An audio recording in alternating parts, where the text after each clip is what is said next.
Niccolò Piccinino was an Italian condottiero. Biography. He was born at Perugia, was the son of a butcher. He began his military career in the service of Braccio d'Armontone, who at the time was waging war against Perugia on his own account, and at the death of his chief, shortly followed by that of the latter's son Oddo, Piccinino became leader of Braccio's condotta. After serving for a short period under the Florentine Republic, he went over to Filippo Maria Visconti, Duke of Milan, in whose service together with Niccolò Braccio he fought in the wars in Lombardy against the League of Pope Eugene IV, Venice and Florence. After an outstanding victory over the Venetians at the Battle of Dell'Abbio, he defeated the papal forces at Castel Bolognese, when another papal army under Francesco Sforza defeated and killed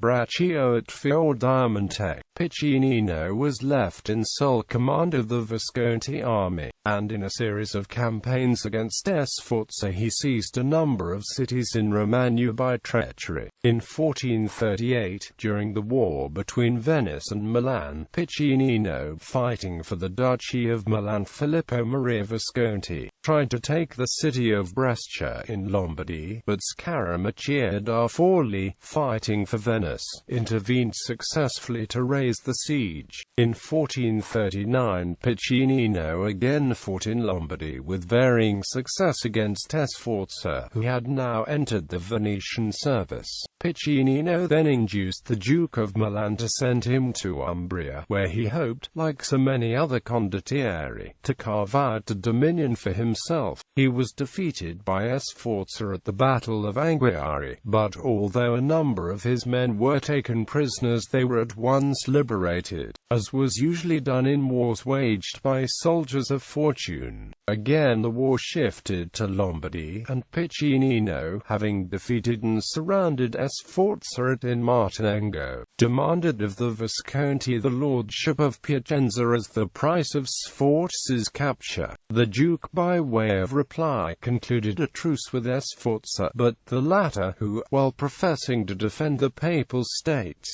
had established his own power in the March, aroused the fears of the Pope and the King of Naples, as well as of the Visconti, who gave the command of the joint forces to Piccinino. Sforza was driven from the March, but defeated Piccinino at Monteloro, and while the latter was preparing for a desperate effort against Sforza, he was suddenly recalled to Milan. His army was beaten in his absence, and he died of grief and of his wounds in 1444. Short of stature, lame and in weak health, he was brave to the point of foolhardiness, wonderfully resourceful, and never overwhelmed by defeat. He was cruel and treacherous, and had no aim beyond his own aggrandizement.